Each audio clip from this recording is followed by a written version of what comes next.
Hər vaxtınız xeyir olsun bir-birindən dəyərli dostlarım. Demək, bildiyiniz kimi bu gün hədəf kursları buraxılış imtahanı keçirmişdi və mən də sizlər üçün riyaziyyat suallarını çəkib paylaşdım. Birinci sualla, 57-ci sualla başlasaq, bərabərliklər sisteminin tam əllərinin cəmini tapın. Baxın, həmin o misalı bu formada yaza bilərəm. X 5-dən böyükdür ki, həmin x də 11-dən kiçikdir, bərabərdir. Bu x-lər hansılardır? Hansı ədədlərdir ki, 5-dən böyükdür, 11-dən kiçik, bərabərdir? Sorursam, deyəcəksən 6-dır, 7-dir, 8-dir, 9-dur, 10-dur, 11 də yazacağım. Niyə? Çünki kiçikdir, həm də bərabər də ola bilər. Və bunun tam əllərinin cəmini soruşur. Nə gözəl. Bax, 11 ilə 9 topladım 20. Üstünə 10-u gəldim 30. Üstünə gəldim 7 üstəyə 8, 15, 45. Üstünə gəldim 6-nı 51. 57-ci sualın doğru cavabı B variantı. Keçək ikinciyə, 58-ə yəni. Torbada 6 qırmızı, 6 sarı, 4 qırmızı və n dənə yaşıl top var. Torbadan çıxan bir topun qırmızı olma ehtimalı 3də 1 olarsa n-i tapaq. Yazıram bax P qırmızı. Sonra kəsr xətti çəkirəm. Bütün topların sayını məxrəcdə yazıram. 6 sarı, üstə gəlsin 4 qırmızı, üstə gəlsin n də yaşıl. Və bir topun qırmızı olma ehtimalı, qırmızıların sayı nə qədərdir? 4-dür və bu ehtimal da deyir 3də 1-ə bərabərdir. Bunu səliqəyə salsaq 4, məxrəci səliqəyə salsaq daha doğrusu 10 üstə gəl n bərabərdir 3də 1.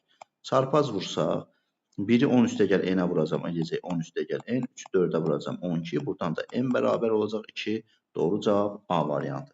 Keçirik 58-ci suala. 58-ci sualda AN və BD uyğun olaraq ABS-nin medianı, çox güman ki yerləri dəyişik düşüb buradan uşaqlar. AN ABD üçbucağının medianıdır. BD isə böyük ABC üçbucağının medianıdır. Nəysə ki, median haqqında biz onu bilirik ki, üçbucağın medianı tərəfi yarıya bölür. Nə gözəl. Əlavə olaraq da sahələri də bərabər, üçbucağın iki bərabər sahəli üçbucağa ayırır bu median xətti. Yəni, ümumi üçbucağın sahəsi deyək ki, 8 isə burada 4-dür, burada 4-dür. 6-dırsa burada 3-dür, burada 3-dür. Bu arada bir üçbucağın 3 medianı var və bu medianlar kəsişəndə 6 bərabər üçbucaq olur ki, sahələr də bunların bir-birinə bərabər olur. Neysə, indi əgər şərtlə razıyıqsa, bax, burada deyir bu median daxı düzdür. Mediansa burada S olacaq, burada S olacaq. Sahələri bərabər, bax, qırmızı qələmi də dəyişin. Burada S-dir, deyirsən, burada S-dir. Onda sonra buna baxırsan, bax, BD-də mediandır. Median dedik, sahələri bərabər. Burada necə S var? 2S varsa, avtomatik burada da 2S olmalıdır. Onda burada deyirik 2S-dir. Nə gözəl. Sonra deyir ki, ABC üçbucağının ABN-ə nisbətini tapın. ABC-də neçə S var? 2S burada, 2S burada. 4S. Qələmlə yazımda bir dəfəlik. 4S-in ABC-də 4S var. ABN-də isə 1S var. Nisbətini soruşur. S-lərim gedəcək. Doğru cavab 4C variantı.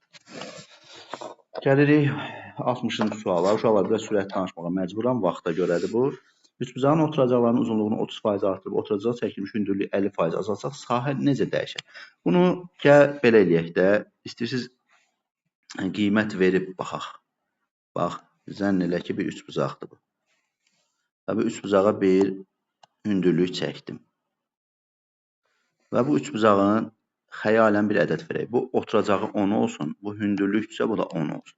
Bunun sahəsini tap desəm sənə, deyərsən ki, müəllim, S bərabərdir, oturacaq 10-dur. Vuracam hündürlüyə, yenə 10-a. Böləcəm 2-yə. Alacam 50.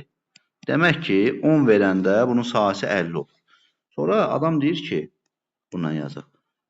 Oturacağın uzunluğunu 30% artırıb. 10-dur. Onu 30% artıranda olacaq 13.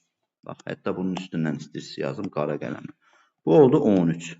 Sonra hündürlüyü də 50% azaltsaq. Yarısını azaltsaq. Olacaq 10 idi. Yarısı nə qədər olacaq? 5. Ya bunun sahəsini tapaq. Ona lap S1 yazın. Bunu da S2 yazaq. Baxaq, bunda nə olacaq?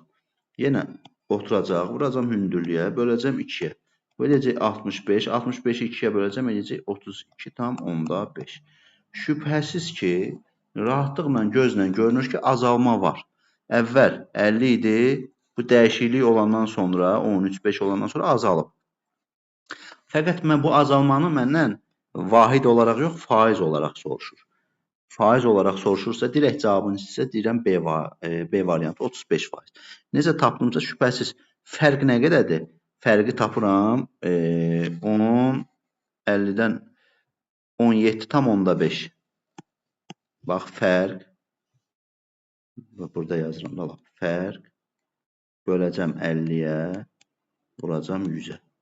Tapacam faiz artımını. Yəni, fərq 50-dən 32,5 çıxanda eləyəcək 17,5. Düz ümidvaram hesabladım. 17,5. 17,5.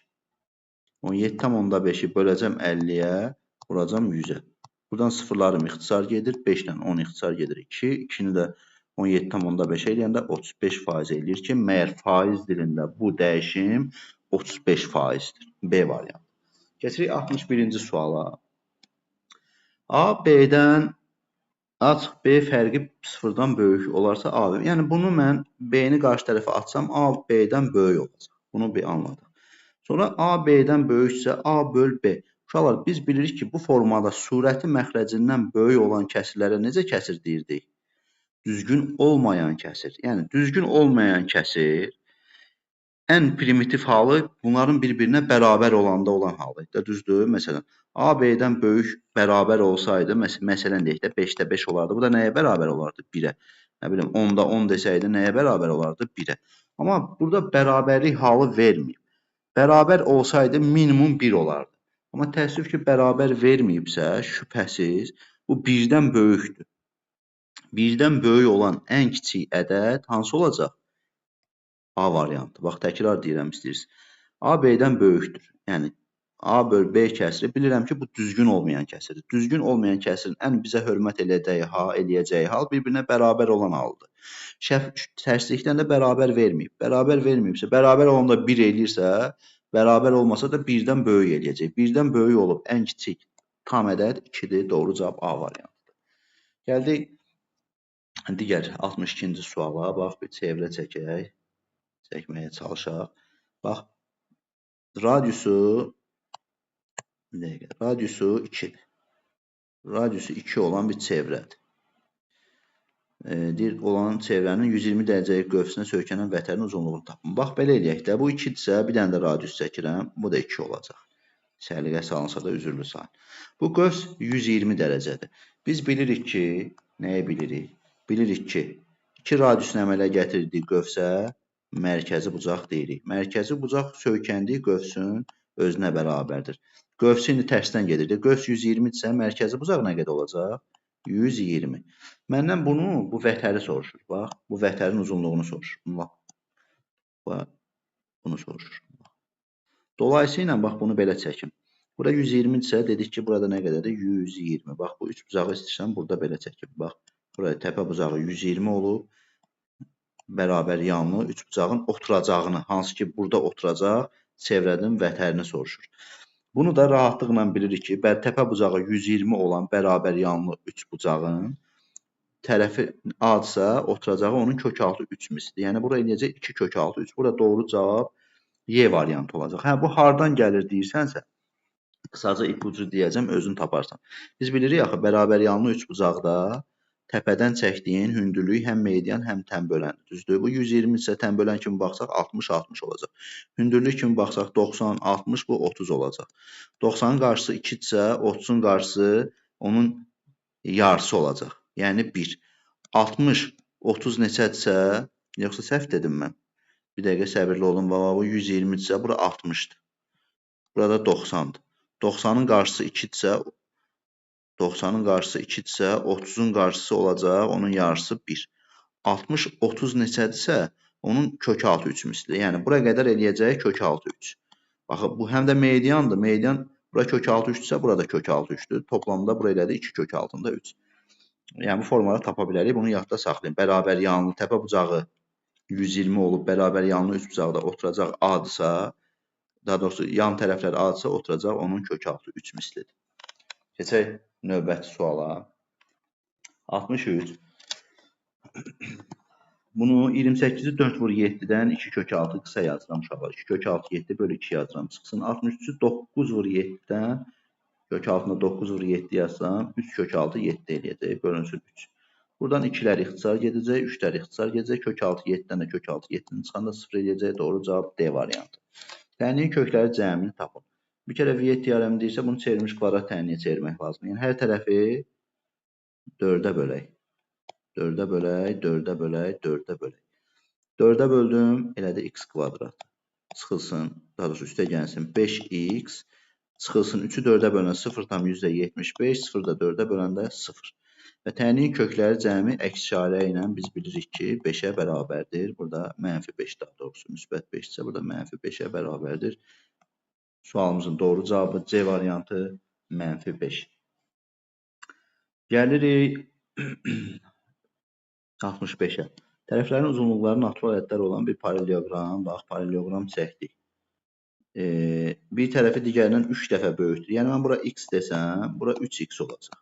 Perimetrini deyirsə, perimetr bərabərdir 2 vurulsun, x üstə gəlsin 3x. Bu da p bərabərdir 2 vur 4x, yəni 8x. Yəni perimetr 8'in bir qatı olan cavab olacaq. 8'in bir qatı olan ədəd burada hansıdır? D variantı. Yəni hansı ola bilər? 32 ola bilər. 32'dir demir. Ola bilər. 32. Cavab burada yəni D variantı eləyir. Ədədin standart şəkli 66. Standart şəkildə yazısının tərtibini tapın. Biz bilirik ki, buradan yazım keçirilsin. A, R bərabərdir. A vurulsun 10 üstü n şəklində yazışı ədədin standart şəkli deyilir. Ki A burada hər zaman, yəni ona vurulan ədəd hər zaman 1'dən böyük və 1'ə bərabər olacaq. Ondan kiçik olacaq. Burası aydındır. Sonra N'ə biz burada nə deyirdik? Tərtib. Ona vurulan ədəd isə qiymətli isə deyirdik. Qısaca bir özət keçsək. İndi dedik ki, ona vurulan ədəd 1 ilə 10 arasındadır. Ona vurulan ədəd 1 ilə 10 arasındadır. Xeyr, əlbəttə ki. Bunu mən 10 dəfə artırmalıyam. Ona vursam bunu, bu eləyəcək 2,5. Əgər bu artdısa, digər tərəf balans pozulmasın deyən azalmalıdır. Olacaq 10 üstü 5. Beləliklə, standart şəklində yazısının tərtibini soruşur. C variantı. Bu mütləq belədir. Uşaqlar, bax, İstəyirsiniz ürəyimdə qalmazdır. Məsələn, deyək ki, 250 vurulsun 10 üstü 7. Ona vurulan ədəd 1 ilə 10 arasındadır. Bu 1 ilə 10 arasındadır. Xeyr. Bunu azaltmalıyam. Neçə dəfə? 100 dəfə. Yəni 100'ə bölsəm bu eləyəcək 2,5. Bax, bunu neylədim? Azaltdım. Bunu azaltdımsa, bunu da 2 dəfə 2 sıfırlı ədəd qədər artıracam. Olacaq 10 üstü 9. Yəni biri azalanda digəri də artmalıdır ki, buradan da yazısının tərtibini soruşur. Tərtib 5C variantı. Sadə natural ədədin keçirik 67'yə. Sadə natural ədədin kvadratlarının natural bölənlərinin sayını tapın. Sadə natural ədəd məsələn 5. Kvadratı 5'in kvadratıdır. Məsələn 7 yazsan kvadratı 7'nin kvadratıdır. 11 yazsan kvadratı 11'in kvadratı. Natural bölənlərin sayını tapmaq üçün bir qüvvətin üstünə gəlməliyik 1. Qüvvətin üstünə gəlməliyik 1. Yəni 3. İstənilən sadə natural ədədin kvadratının natural bölən sayı 3'ə bərabərdir. Doğru cavab B variantı. Düz xətt üzərində 7 nöqtə qeyd olunub, alınan parçaların sayı düzdür. Burada n vurulsun, n çıx 1 bölü 2. Bu arada bu həm də bucaq sayını da bu formada tapa bilərik. N burada nöqtələrin sayıdır. 7 vurulsun, 7'dən 1 çıxacam 6 böləcəm 2'yə eləyəcək 21. Burada doğru cavab D variantıdır. Gəlirik 69 nömrəli suala. ABC müxtəlif çoxhədlilərdir. Bax, hətta istəyirsiniz bu sizə təsəvvür yaransın deyənə yazıram. Bax, A çoxhədlisinin bir dəqiqə A çoxhədlisi, buna da B yazaq, buna da C yazaq. A çoxhədlisi zənn elə ki, məsələn, x üstü 7 üstə gəlsin x kubu. C çoxhədlisinə cəmləyib x üstü 6 üstə gəlsin x üstü 2. B çoxhədlisi də x üstü 8 üstə gəlsin x üstü 4. Bax, həqiqətən də şərtə baxsaq, A çoxhədlisi ilə C çoxhədlisi, bununla bunu mən toplasam. Çoxhədlinin biri dərəcəsi qüvvəti ən böyük olandır. Burada çoxhədlinin qüvvəti nə olacaq? Ən böyüyü 7'dir deyənə 7 şərtə uyğundur. Sonra A ilə B-ni toplayırıq. Bununla bunu toplayırıq. Bunları bir yerdə toplasaq, çoxhədlinin qüvvəti neçə olacaq? Bura baxsan. 8, həqiqətən də 8 olur. İndi sonra deyir ki, bunların üçünü də topla. Üçünü də toplasaq. Burada ən yüksəkdə olan, qüvvəti yüksək olan 8 isə də çoxhədlinin qüvvəti nə olacaq? 8 olacaq. Yəni burada doğru cavab Y variantıdır. Ümidvaram izah etmiş oldum. Fərqli yolla da olsa. 70-ci suala baxırıq. Burada kimləsə düşünür 36-dır, beləliklə yanlış etmiş olur. Kvadrata yüksəldəndə tamamını yüksəltməli. Yəni A üstə gəlsin 1 böl A kvadratı bərabərdir, həm də 6-nın kvadratı. Bu olacaq A kvadratı üstə gəl 2 vur, birinci vur, ikinci, üstə gəlsin ikincinin kvadratı. Bərabərdir 36. Burada rahatlıqla A-ların ixtisar getdiyini görəcəksən. Qalacaq A kvadratı üstə gəl 2, üstə gəl 1 böl A kvadratı bərabərdir 36. Və 2-ni də qarşı tərəfə atanda olacaq A kvadratı üstə gəl 1 böl A kvadratı bərabərdir 34. Doğru cavab C variantı. Katetlərin uzunluğu 5, 12 olan vaxt düzbucaqlı üçbucaq çək. Aha, qəşəng. Katetləri biri 5-dir, biri 12-dir. Pifaqordan və yaxud da bu ədədləri yəqin hamı bilir. 5, 12, 13 düzbucaqlı üçbucağın xaricinə çəkilmiş çevrənin radiusunu tapın. Biz bilirik ki, radiusu R bərabərdir. Hipotenuzun yarısı daxilinə çəkilmiş soruşsaydı A üstə gəl, B üstə gəl, daha doğrusu katetlərini toplayıb hipotenuzu çıxıb bölürdüm 2-yə. Radius bax burada çevrədə bunun yarısına bərabər. Onun üçün yarısı da 6,5-dir. Hətta çalışacağım göstərməyə çalışım. Bax. Biraz da bunu böyütsək, gözlə də görmüş olur. Deyəsən, böyüdənməyəcəm uşaqlar. Bax, buradan da tam görünməsə də görünür ki, radius, bax, buradan bura radiusdur. Yəni, hipotenuz nədirsə, hipotenuzu yarıya bölürəm. Diametri sorursaydı, o zaman doğru cavab 13 olardı. Radiusu soruşursa, 6,5. Keçirik növbəti suala. Bunları alt-alta toplasaq, eləyəcək neçə x? 9x üstə gəlsin 18 dənə y, hansı ki bərabərdir 36-ya. 9-u mötərizə xaricinə çıxarsaq, x üstə gəl 2y bərabərdir 36. Hər tərəfi 9-a bölsək, x üstə gəl 2y bərabərdir 4. Necə deyərlər, istədiyim yar idi, yetirdi pərverdigar. Doğru cavab 4. 12 çıx, kök altı 12. Bir kərə kök altı 12 hansı tam ədədlər arasında yerləşir? Bax. Kök altı 12, solunda kök altı 9 yerləşir, sağında bu kök altı 12-dən danışalım. Kök altı 16. Yəni desək, bu ədəd kök altı 12, 3 ilə 4 arasında bir yerdə yerləşir. Yəni təqribən belə deyə bilərik ki, 12 çıxılsın 3 tam onda məsələn deyək də 5. Şübhəsiz bu irrasional ədəddir. Təqribən yəni. 12-dən də 3 tam neçəni çıxsam, 8 tam onda neçəsi eləyir? Lap onda 5 yazacaq. Şübhəsiz bu irrasional bir ədəd eləyir. Tam hissəsini soruşursa, tam hissəsi 8 olacaq. 2 zər atılanda üst-üstə düşən ədədlərin cəminin 6 olması ehtimalı tapın. Zər atılırsa ya 1, 5 ola bilər, ya 2, 4 ola bilər, ya 3, 3 ola bilər, ya da yerlərini dəyişmiş formada yazsaq 4, 2 ola bilər və 5, 1 ola bilər ki, toplam bunun sayı 5 ədəddir. 1, 2, 3, 4, 5. Tənliyin həqiqi kökü yoxdur. Biz bilirik ki, AX bərabərdir B tənliyində. Burada X bərabərdir B böl A. Həlli yoxdursa deyirsə B fərqli olmalıdır sıfırdan, A isə sıfıra bərabər olmalıdır. Eyni formada bunu bu formaya gətirməliyik yuxarıdakını. Yazaq AX çıx 4X bərabərdir 9 çıx 7. Buradan X-i mötərizə xaricinə çıxarsaq olacaq A çıx 4 X bərabərdir 2. X də bərabərdir 2 bölünsün A çıx 4. Həlli yoxdur desə A-nın 4 qiymətində kökü olmayacaq. Doğru cavab 4. Gəldik 76-cı suala. 20% 30 qram məhlulun üzərinə bax, bir siz üçün qab çəkirəm. Zənn elə ki, bu qabın içində 30 qram məhlul var. Faizi nə qədərdir? 20%. Və bir dənə də qab çəkirəm. Bu qabın içində də 30 qram məhlul var. Faizi nə qədərdir? Verməyib. Biz demişdik ki, sudan başqa bütün məhlullar faiz göstərməyibsə 100% veririk. Su olsaydı 0% verərdik. Əlavə olunur deyirsə, mən bunları toplayacağım. Topladıq bir böyük bir qab alındı. Bu qabda ümumi 30 qramla 30 qram topladıq, 60 qramlıq bir məhlul alındı. Bu məhlulun faizini məndən soruşur. X faiz. Bunu necə eləyəcəyik? Bunu alt-alta belə vurub, toplamaq lazımdır. Toplayacağım, çıxın ki, burada toplamaq lazımdır. Gəlin, vuraq, baxaq nə başımıza gəlir. 20-ni 30-a vuracam 600. Üstə gəlsin. 30-u 100-ə vuracam 3000. Bərabərdir 60-ı x-ə vuracam 60x. 3600 bərabərdir 60 dənə x. 0 ilə 0 gedir. 6x da 30-u 60-a böləndə x bərabər 60. Demək ki, bu məhlulun faizi 60% imiş. Keçək digərinə. Kiçik diaqonal tərəfinə bərabər olan romb. Bir romb çəkək. Dəqiqə səbirli olun. Aha. Bu istifadə edək də bunların bizə bəxş elədiklərindən. Bax, romb çəkdik, düzdür. Biz bilirik ki, rombun bütün tərəfləri bir-birinə bərabərdir. Bu da A-dır, bu da A-dır, bu da A-dır, bu da A-dır. Rombun diaqonalları bilirik ki, bir-birinə bərabər deyil. Kör bucaq qarşısında böyük diaqonal, iti bucaq qarşısında isə kiçik diaqonal. Ki, məndən kiçik diaqonaldan danışır burada. Kiçik diaqonalı tərəfinə bərabərdir. Və bunu da çəkdim. Kiçik diaqonal tərəfinə bərabər tərəfi nədir? Burada A. Dolayısıyla burada bərabər yanlı üç bucaq əmələ gəldi ki, hər biri 60, 60, 60-dır. Sonra bilirik ki, rombun diaqonalı hansı rolu oynayır? Tən bölən. Tən bölən isə 60-ın bir hissəsi 60 isə digəri də 60 olacaq. Yəni, dolayısıyla bu kör bucağın dərəcə ölçüsünü soruşursa, bu da 120 dərəcəyə bərabərdir. Bu da belə 77. Aha, gəldik əsas hissələrə yavaş-yavaş. İsmail, baxaq bu İsmail nə edib bələm? İsmail, bax yazacağım İsmail. İsmail.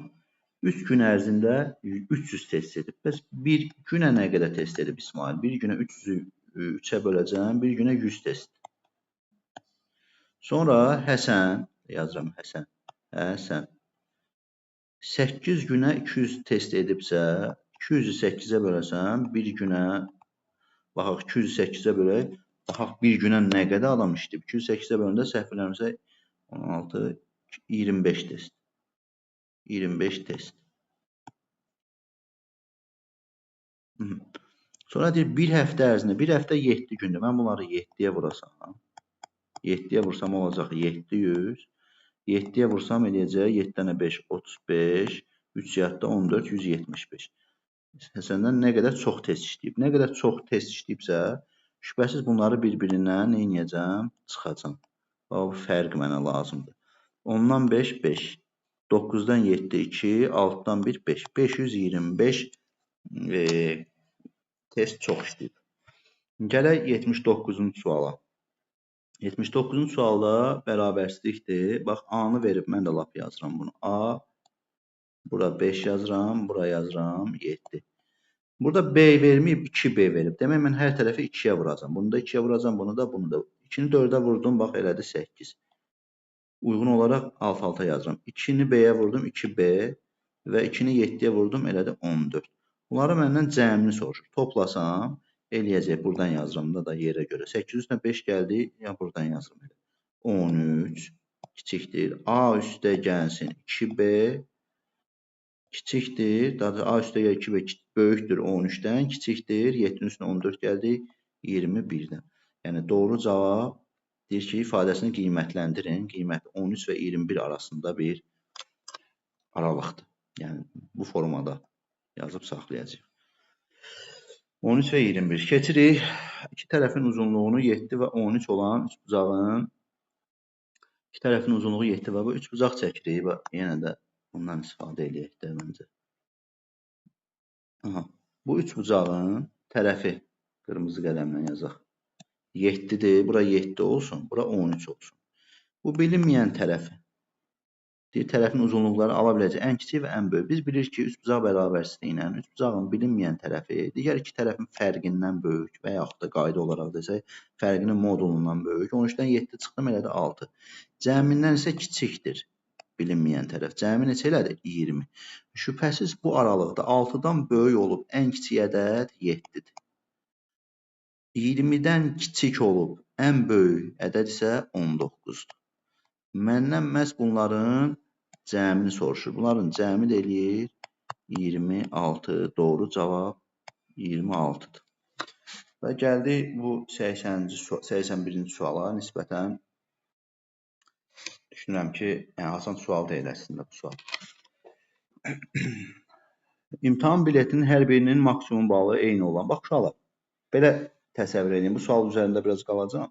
İmtahana gedirsən, bir bilet çəkirsən və biletdə 5 dənə sual var. Hətta yazıram 1, 2, 3, 4, 5. 5 sual var. Bir biletdə 5 sual var. İmtahana girsən 5 suala cavab verəndən sonra və bu biletin suallarının 5-ini də mükəmməl bilmirmişsən. Çünki birinə 5K-lıq bal alıbsan. Digərindən 7K-lıq bal alıbsan. Digərindən 11K-lıq bal alıbsan. Digərindən də 12K və bu da 13K. Aydındır bu. Tələbə deyir, ən çox ala biləcəyi balın, yəni toplamda 5 suala cavab verib neçə K-lıq bal toplayıbsan? Bax, belə deyək də, bax.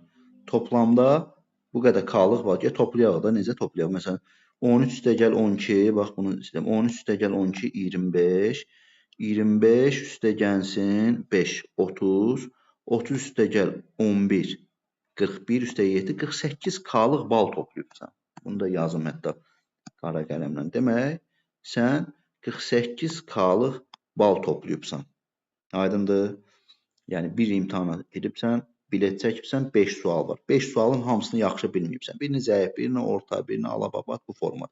Toplamda maksimum bilmirik nə qədərdir, amma sən toplayıbsan 48 K-lıq bal toplayıbsan. Sonra diqqətlə oxu. Tələbə ən çox ala biləcəyi balın 0,6 hissəsini toplamışdırsa, bax, ən çox ala biləcəyi balın 0,6 hissəsinin toplamı nə qədər toplayıbsan? 48K. 48K nədir? Ən çox ala biləcəyi balın 0,6 hissəsi. Yəni 0,6 hissəsi 48 olan ədədi tapmalıyıq. Aydın oldu, bax təzədən deyirəm. Ən çox ala biləcəyi balın 0,6 hissəsini toplamışdırsa, nə qədər toplayıb? 48K. 48K hansı ədədin 0,6 hissəsidir? 0,6 bu arada 5-də 3 deməkdir. Yəni 5-də 3 hissəsi 48 olan ədədi tapmaq üçün ədədi hissə göstərən ədədə böləcəyik 5-də 3-ə. 8K yazmadım, siz yazarsınız. Yəni o da olacaq 48K vurulsun 3 məxrəcə 5 sürətə gedirsə, o da eləcək 80K.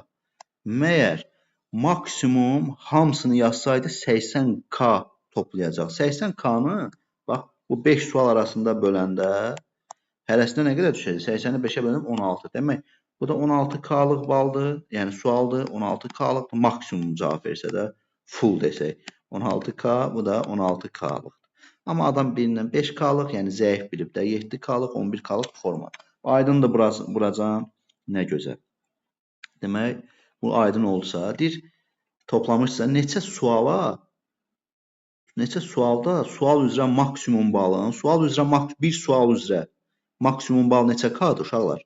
16K-da, düzdür? Hamısı birlikdə 80K-da. Amma bir sual üzrə maksimum 16-dır. Maksimum 16. Bu da deyir ki, neçə sualda sual üzrə maksimum balın 70%-dən çoxunu. Bax, bununla siz yazaq, sonra bir də gəlin. Məsələn, maksimum bal 16K-dır. 16K-nın 70%-dən çoxunu toplayıb. Sual üzrə maksimum balın 70%-dən çoxunu toplayıb. 16-nın 70%-ni tapsaq, 70% %70 demək. Bu da gedəcək, qalacaq. 16-nı 7-yə vuracam, 112, 112-ni 10-a böləcəm, 11,2K. Yəni, maksimum balın 70%-dən çoxu demək 11,2K-dan çox toplamalısan ki, sənə heç olmasa istədiyi şərtə uyğun olsun. Biz də baxırıq, bu şərtə uyğun olan burada 11K-lıq suala cavab verir, burada isə 12, 13. Demək ki, bu şərti ödəyən 2 son suallar 12K, 13K. Yəni, burada neçə sual soruşur? 2 olacaq. Bax, bunu qələmlə təzədən yazıram. Bax, şərtə deyir ki, neçə sualda sual üzrə maksimum balın 70%-dən çox. Maksimum bal 16K. 70%-dən çoxunu. Gəl bir 70%-ni tapaq, baxaq başımıza nə gəlir? %70 deməkdir. Sıfırlar ixtisar gedir. 16-nı 7-yə vuracam. Neçə yiyəcək? 7,42. 112 böləcəm 10-a. Bu K-nı da unutmayaq. 11,2K. Demək ki, maksimum balın 70%-dən çoxunu, maksimum 70%-dən çoxu 11,2K demək. 100% o desəydi 16K olardı, 70%-dən çoxu 11,2K-dır. Bu şərtə uyanda bax, bir budur 12K toplayıb o sualdan, bir də budur 13K toplayıb. Və deyir ki, neçə sual elədi? Şərti ödəyən 2. Demək, sonuncu sualın cavabı da elədi 2. Belə, dostlar, ümidvaram izahım sizlər üçün aydın oldu. Biraz sürətli də ola bilər, bəlkə də mövzuya da toxunmuram. Sizlərə bu xoş gəlməyə bilər, amma burada konkret hədəf sualların izahıdır. Özünüzü qoruyun, görüşənədək.